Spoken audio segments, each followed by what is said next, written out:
Welcome to a series of 100 Python tips for beginner. Tip number 2. Extract items from list to variables. For example, I have a list called items, and this list has different items. For example, 1, 2, 3, and 4.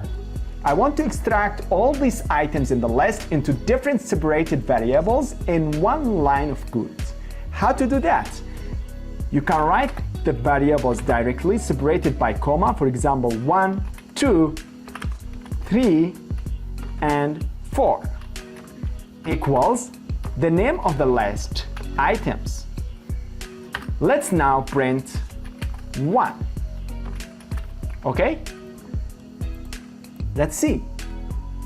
Here you are. Let's print 4. The output is 4. This is tip number 2, and we still have 98 tips. Like and subscribe to receive all other tips as we upload videos all the time. And you can find tip number 1, how to use for else statement in description down below. Hope to see you again in tip number 3.